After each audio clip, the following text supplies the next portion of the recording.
Hello everyone, स्वागत आपका मेरे यूट्यूब चैनल फिजिक्स पॉइंट पर। और आज हम यहाँ पे पढ़ेंगे अपना जो 11th के फिजिक्स का चैप्टर चल रहा था, एक विमीय गति के बाद वन डायमेंशनल मोशन के बारे में हम पढ़ रहे थे। और उसमें अपन ने कहाँ तक पढ़ लिया था, डिस्टेंस एंड डिस्प्लेसमेंट के बारे में पढ़ लिया था, वेग और चाल, स्पीड एंड वेलोसिटी के बारे में पढ़ लिया था, और स्पीड एंड वेलोसिटी में अंतर पढ़ लिए थे, और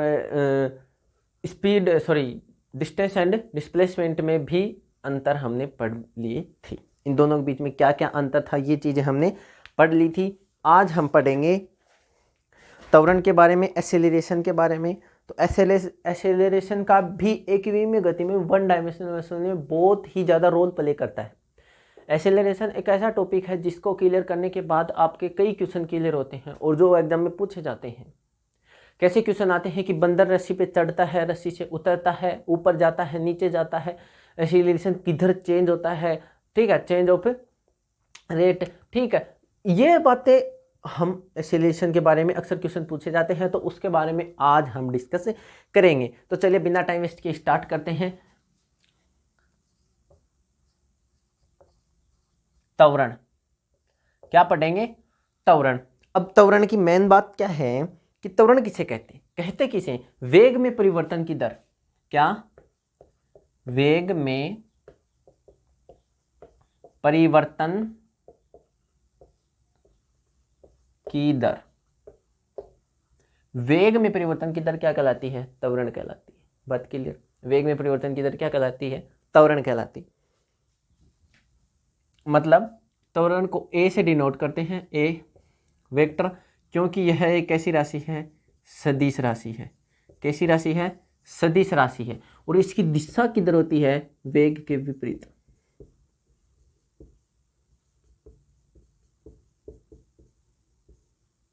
इस बात को आपको याद रखना है। त्वरण की दिशा किस साइड होती है? वेग के विपरीत दिशा में, जो ऑपोजिट साइड ऑफ वेलोसिटी, वेग के विपरीत दिशा में। एक्सेलरेशन का फॉर्मूला क्या हो जाएगा अपना? डी वी वेक्टर अपॉन में डी टी। ये हो जाएगा त्वरण। वेग में परिवर्तन की दर क्या कहलाती है? त्वरण कहलाती है। सदिश राशि है, वेग के विपरीत इसकी दिशा होती है। फिर बात करते हैं मात्रक की। मात्रक क्या होते हैं इसका?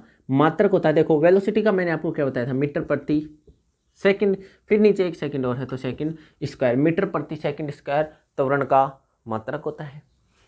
फिर बात करेंगे विमा की। तो विमा क्या हो जाएगी? एम तो क्या है? मास है, इसमें नहीं है, 0, L1 T-2। तो M0 L1 T-2, M0 L1 T-2। बात क्लियर? बात क्लियर यहां तक? बात को समझे नहीं समझे कि त्वरण कैसी राशि है? त्वरण सदिश राशि है। इसकी दिशा किस तरफ होती है? वेग के विपरीत दिशा में इसकी दिशा होती है, ठीक है। फिर बात करते हैं, जब त्वरण वेग की दिशा में ही परिवर्तित होता है, मतलब जब त्वरण वेग की दिशा, केवल वेग की दिशा परिवर्तित होती है, केवल वेग की दिशा परिवर्तित होती है। जब हमने वेलोसिटी की दिशा को परिवर्तित किया तो त्वरण किस प्रकार से देखो, त्वरण को हम 3 प्रकार से डिफाइन करेंगे। कैसे? जब वेग की दिशा परिवर्तित होती है, जब वेग का परिमाण परिवर्तित होता है, और जब वेग की दिशा और परिमाण दोनों परिवर्तित होते हैं। 3 कंडीशन पढ़ेंगे। देखो पहले इन बातों को समझ लो, फिर मैं इसको मिटाऊंगा, फिर आपको अच्छे तरीके से समझाऊंगा वेग की दिशा के बारे में। चलो यहाँ पे समझा देता हूँ कि पहले की वेग की दिशा केवल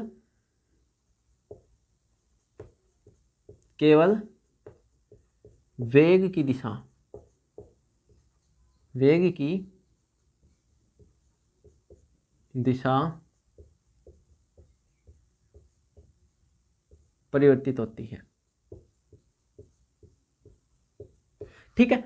मतलब क्या है कि केवल वेग की दिशा परिवर्तित होती है। अच्छा, दिशा परिवर्तित होती है तो क्या चेंज होगा? क्या चेंज होगा कि त्वरण है, जो एक्सेलरेशन है, त्वरण है, ए वेक्टर जो है वो वी वेक्टर के लंबवत होगा जब वी की दिशा चेंज होगी। देखो वृत्तीय गति, कोई पार्टिकल है वो एक सर्किल के चारों ओर ऐसे घूम रहा है, गति कर रहा हो, ठीक है, ऐसे यहाँ पे पहुँच गया, फिर यहाँ पे पहुँच गया, तो कंटिन्यूसली इसकी वेलोसिटी, जो वेलोसिटी की दिशा है वो परिवर्तित हो रही या नहीं हो रही। एक समानुवर्ती गति की बात करते हैं अपन, क्या एग्जाम्पल मैं इसका बताऊं आपको, तो एक समान वर्तीय गति, यहां तक दिख रहा है, नहीं दिख रहा, ठीक है, एक समानुवर्ती गति, तो कोई पार्टिकल है वह चारों ओर घूम रहा है, इसके ऐसे घूम रहा है, ठीक है, तो घूम रहा, उस कंडीशन में एक समानुवर्ती गति होगी ये, ठीक है, और इसका वेलोसिटी है उसका परिमाण चेंज नहीं होगा, लेकिन इसकी दिशा कंटिन्यूसली चेंज होती रहेगी। इस कंडीशन में एक्सेलरेशन और वेलोसिटी क्या होंगे, एक दूसरे के लंबवत होंगे, 90 डिग्री का इनके बीच कोण बनेगा। देखो कैसे, मैं बताऊं आपको कि एक्सेलरेशन है ना जो, वो है किस साइड लगता है, जब वर्तीय गति होती है ना, वर्तीय गति में त्वरण हमेशा त्रिज्या के अनुदिश अंदर की ओर लगता है, त्वरण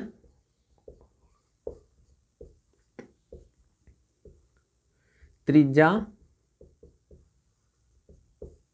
के अनुदिश अंदर की ओर,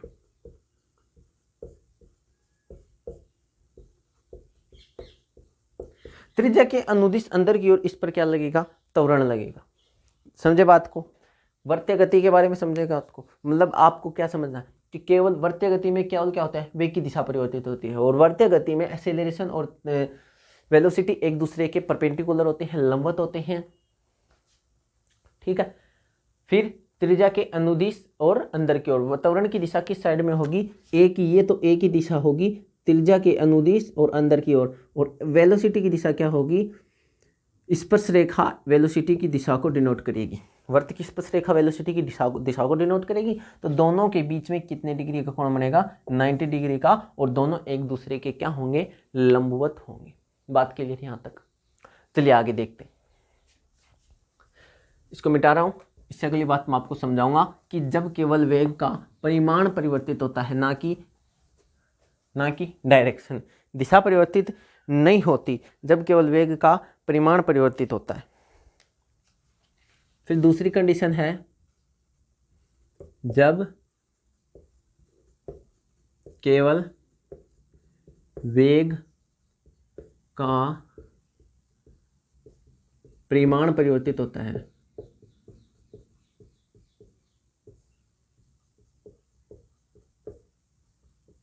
देखो जब केवल वेग का परिमाण परिवर्तित होता है, परिमाण परिवर्तित होता है, तो इस कंडीशन में एक्सेलरेशन एंड वेलोसिटी या तो समांतर होंगे या प्रति समांतर।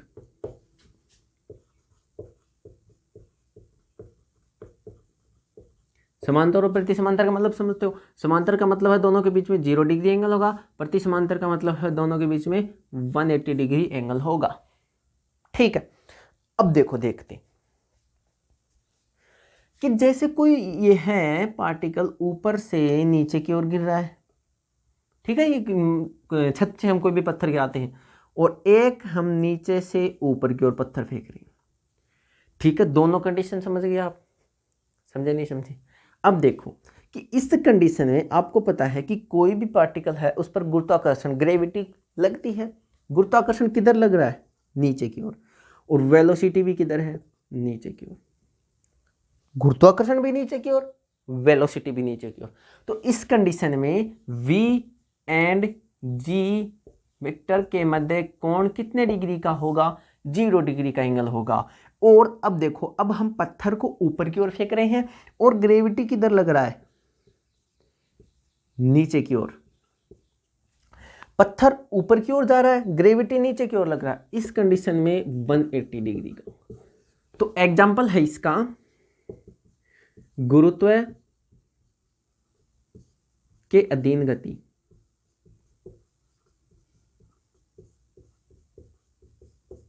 गुरुत्व के अधीन इस गति का एग्जांपल है जब केवल वेग का परिमाण परिवर्तित होता है। बात क्लियर।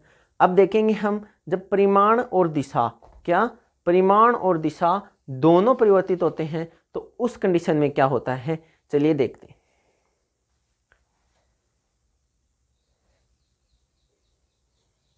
बता दो इसको।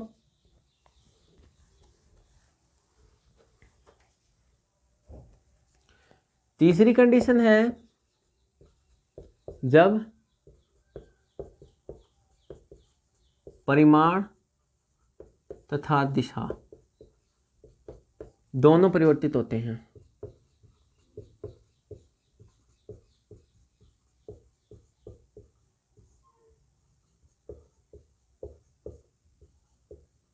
ठीक है, जब परिमाण तथा दिशा दोनों परिवर्तित होते हैं तो उस कंडीशन में क्या कंडीशन लगती है, चलिए उसके बारे में बात करते हैं।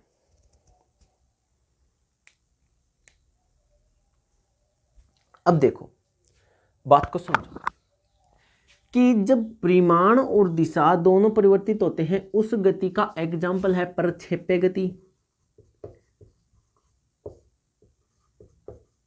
यह एक 2 डायमेंशनल मोशन है, यह एक 2 डायमेंशनल मोशन है।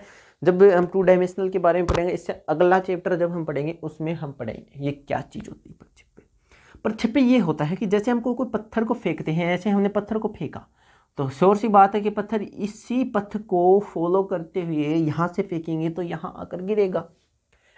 सॉरी, ऐसे कोई पत्थर फेंकते हैं तो वो थोड़ी दूर पश्चात ऐसे थोड़ी सीधा जाके गिर जाएगा, ऐसे ही तो जाएगा, यहां से चला ऐसे जाके ऐसे गिरेगा, तो यहां से यहां तक। ठीक है, अब देखो, अब यहां पे हम बात करें, ठीक है, एक कंडीशन में देख लो, कोई सी भी किसी भी कंडीशन में आप देख सकते हो, या तो वेग के 2 घटक होंगे, एक होगा क्षैतिज घटक, एक होगा ऊर्ध्वाधर घटक। देखो ये थीटा है, ये वेलोसिटी v होगी इसकी, तो क्षैतिज घटक क्या होगा, v cos थीटा, ऊर्ध्वाधर घटक होगा v sin थीटा।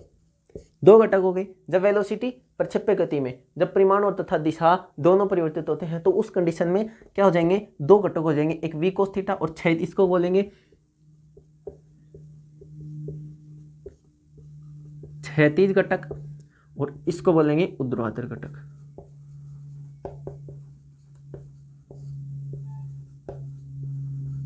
क्षैतिज घटक और ऊर्ध्वाधर घटक। तो देखो क्षैतिज घटक की कंडीशन में अपन देख रहे हो ना, ऊपर जा रहा है, ठीक है, ऊपर जा रहा है ये घटक, तो इस कंडीशन में एक्सेलरेशन और वेलोसिटी के मध्य कितना कोण होगा, ऊपर जा रहा नीचे 180 डिग्री का। कितने डिग्री का, 180 डिग्री का। ठीक है, अब यहीं पे देख लो, जब ये यहाँ पे नीचे आ रहा है ये पार्टिकल, ये कण यहाँ से यहाँ तक पहुँच गया, तो इस कंडीशन में भी 2 कोण बनेंगे, 2 घटक बनेंगे। ये बनेगा क्षैतिज घटक v cos थीटा और ये बनेगा v sin थीटा। इस कंडीशन में देख लो, तो इस कंडीशन में ये पार्टिकल नीचे की ओर, ये sin थीटा ऊर्ध्वाधर घटक है, यहाँ पे कितने डिग्री का कोण बनेगा, वेलोसिटी और इसके बीच में कितने डिग्री का कोण बनेगा, 0 डिग्री का। कैसे कि ये इधर आ रहा है और इधर ये आ रहा है, तो दोनों के बीच में कितने डिग्री का कोण बनेगा, 0 डिग्री का। तो या तो प्रति समांतर होंगे, या तो समांतर और प्रति समांतर दोनों होंगे, या तो कोई कंडीशन नहीं लगेगी, यहाँ पर समांतर भी होंगे और प्रति समांतर भी होंगे।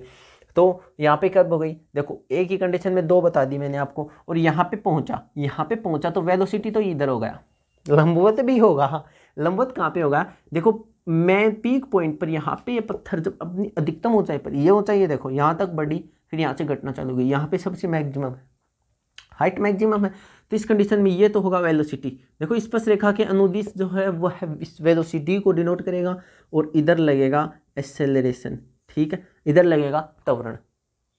त्रिज्या की देखो ये यहाँ से जो इसके अनुदिश नीचे की ओर लगेगा, सॉरी ये जी लगेगा, ये परपेंड सीधा लगता है नीचे की ओर, ऐसे नहीं कि टेढ़ा मेढ़ा लगेगा, ये सीधा लगेगा, और ये इधर वेलोसिटी हो जाएगा। इसमें कितने डिग्री का कोण हो गया, 90 डिग्री का। तो तीनों बात हो गई, समांतर भी हो गया, प्रति समांतर भी हो गया।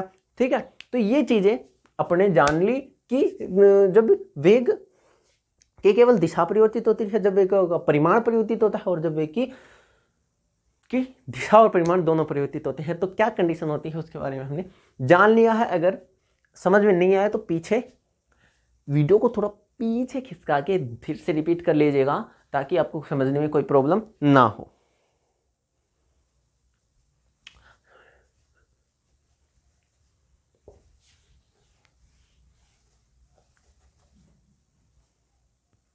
देखो, अब देखो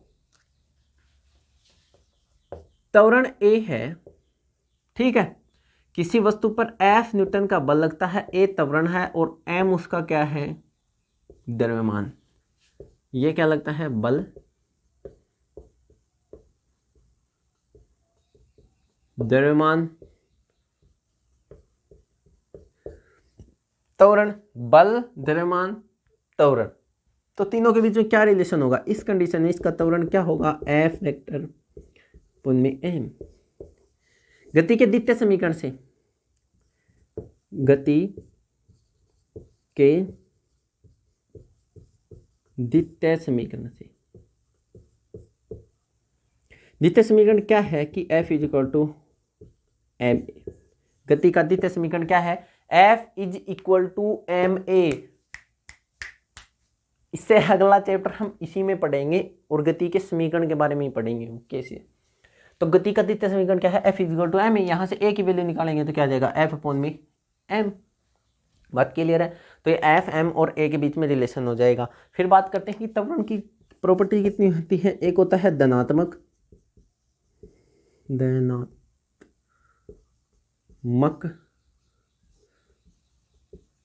त्वरण,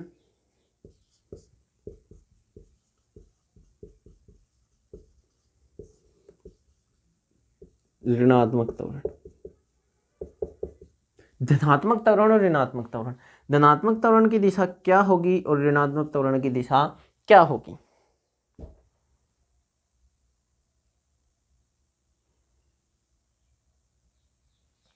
धनात्मक त्वरण क्या है, जब वेग समय के साथ बढ़ रहा है, समय के साथ बढ़ रहा है, वेग समय के साथ घट रहा है,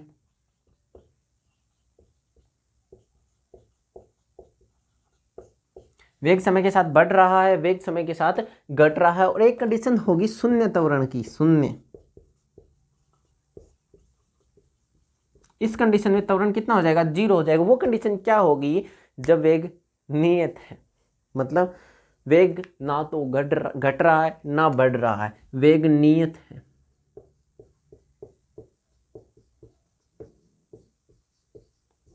वेग नियत है, वेग नियत है तो देखो किसी भी नियत राशि का अपन क्या करते हैं, डिफरेंशिएशन करते हैं। देखो हमने पढ़ा था a इज इक्वल टू क्या पढ़ा था, dv अपॉन में dt, ये चीज़ हमने पढ़ी थी। तो वेग नियत हो जाएगा तो a तो ऑटोमेटिक 0 हो जाएगा ना, क्योंकि नियत राशि का डिफरेंशिएशन कितना होता है, 0 होता है। समझे, नियत राशि का डिफरेंशिएशन कितना होता है, 0 होता है। तो ये क्या हो जाएगा, 0 हो जाएगा। एक बार ये बात समझो कि त्वरण को हम कैसे लिखेंगे, अंतर को हम कैसे लिखेंगे, v2 अंतिम minus v1, t2 minus t1। अब देखो वेग समय के साथ बढ़ रहा है, बढ़ रहा मतलब v2 बड़ा होगा, v2 बड़ा होगा तो ये पॉजिटिव आएगा। जो v2 छोटा हो जाएगा, वेग के समय के साथ घटेगा, तो v2 क्या आ जाएगा, छोटा हो जाएगा, और ये क्या आएगा, नेगेटिव आ जाएगा। त्वरण क्या हो जाएगा, ऋणात्मक हो जाएगा। ठीक है। फिर बात करते हैं जी की, गुरुत्वीय त्वरण की। क्या, गुरुत्वीय त्वरण की, मिटाता हूं। गुरुत्वीय त्वरण, गुरुत्वीय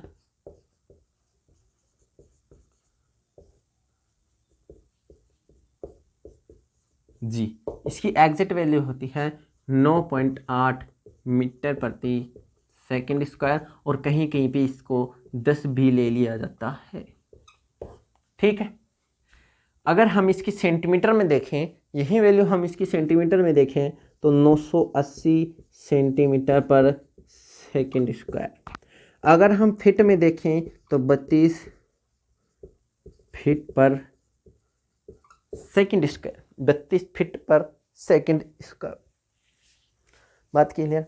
देखो फिट में भी पूछ सकता है, ये हमने सेंटीमीटर में पढ़ लिया, ये मीटर में पढ़ लिया, और ये फिट में पढ़ लिया। किसी में भी आपको पूछता है तो आप आसानी से इसका आंसर दे सकते हो। ठीक है।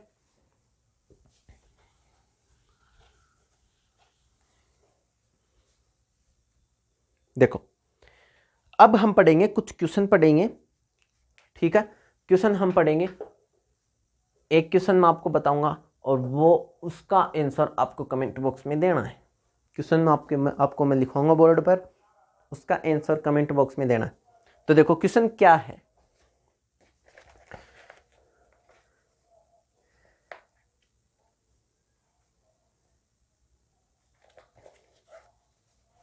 देखो क्वेश्चन, एक खिलाड़ी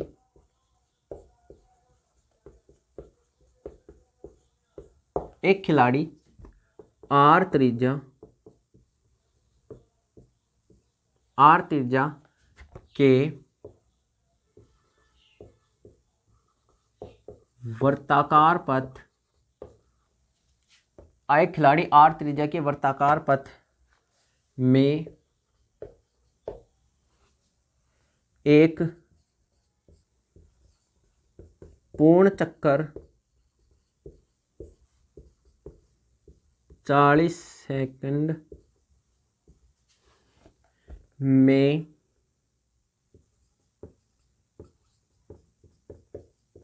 लगाता है, ठीक है, लगाता है। तो 2 मिनट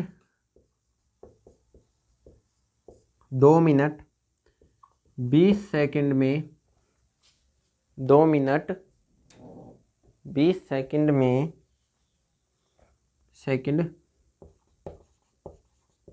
पश्चात खिलाड़ी का विस्थापन होगा।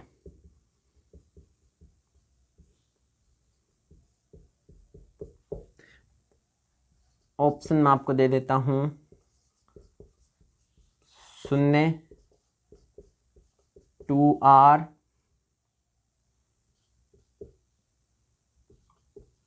2πR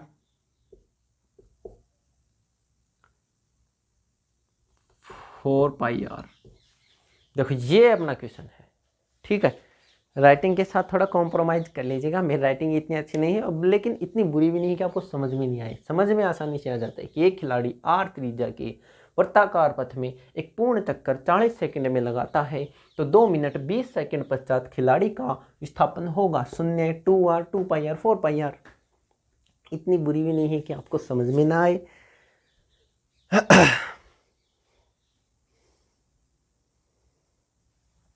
ठीक है, ये था अपना। और ये जो है ना, ये शून्य वाला, इस हलवे के चक्कर में पड़ते हैं स्टूडेंट। एग्जाम में भी जो शून्य दिख जाता है ना, तो और किसी ऑप्शन की तरफ देखने की जरूरत नहीं, शून्य टिक करते। हाँ रियल है, शून्य टिक करते हैं। मैक्सिमम स्टूडेंट का आंसर ये मिलता है। क्यों मिलता है कि वो सोचते हैं बस कई ऑप्शनों में आ जाता है ये शून्य होता है, शून्य तो शून्य दिया ही इसलिए होता है कि वो शून्य उसका आंसर होता है, इस थिंकिंग है। लेकिन जरूरी नहीं है कि इसका शून्य आंसर हो। इस क्वेश्चन में भी आप देख लेना इसका, चलो छोड़ो क्या होता है, क्या बता कोई स्टूडेंट शून्य करिए अपने को क्यों बताना पहले। और ये थी, मैंने आपको एक्सेलरेशन के बारे में पढ़ाया। आई होप जो सूचना, जो इन्फॉर्मेशन मैंने आपको त्वरण के बारे में बताई है, वो सभी बातें आपको अच्छे तरीके से समझ आई होंगी। अगर वहाँ से त्वरण से कोई क्वेश्चन आपके एग्जाम में बनता है तो यहीं से बनेगा, बाहर जाने का कोई चांस नहीं है। किसी भी तरीके से क्वेश्चन बाहर नहीं जा सकता। और 1-2 दिन वीडियो छोड़ने में थोड़ी प्रॉब्लम हो गई थी, ऐसे घर में कोई प्रॉब्लम हो गई थी, तो उसके लिए सॉरी। आपको वीडियो रेगुलर मिलेगी। अगर आपको वीडियो अच्छी लगती है, मेरे द्वारा दी गई सूचना आपको अच्छी लगती है, आपको पसंद आती है, आपको बेनिफिशियल लगती है, आपको इंफॉर्मेटिव लगती है, तो आप इसको चैनल को सब्सक्राइब करो, वीडियो को लाइक करो और कमेंट बॉक्स में ज़रूर बताना कि इस क्वेश्चन का आंसर क्या होगा। और कमेंट बॉक्स में ये भी बताना कि मेरी मेहनत आपको कैसी लग रही है। कि स्टूडेंट्स आप ये बात तो अच्छी तरीके से समझते हो कि किसी भी चैनल की शुरुआत होती है, आपको अच्छे तरीके से पता है कि मैंने अभी शुरुआत की है, ज़्यादा दिन नहीं हुए वीडियो को अपलोड करते हुए। तो शुरुआत जब होती है तो कोई भी आगे नहीं बढ़ सकता, ठीक है। आसमान की ऊंचाइयों को जब हम मतलब छत पे चढ़ते हैं तो एक एक सीढ़ी करके ही चढ़ना पड़ता है, ठीक है। वैसी बात है, अभी मेरी पहली सीढ़ी है तो मेरे को आपके सपोर्ट की बहुत ज़्यादा ज़रूरत है। अगर आपको वीडियो इंफॉर्मेटिव लगती है, आपको वीडियो अच्छी लगती है, तो उसको लाइक ज़रूर करना और चैनल को सब्सक्राइब करना और वीडियो को अपने फ्रेंड्स को शेयर कर दीजिएगा, ताकि मेरे को भी मोटिवेशन मिले और मैं भी ज़्यादा से ज़्यादा वीडियो अपलोड कर सकूं और आपका एक भाई और सफल हो सके।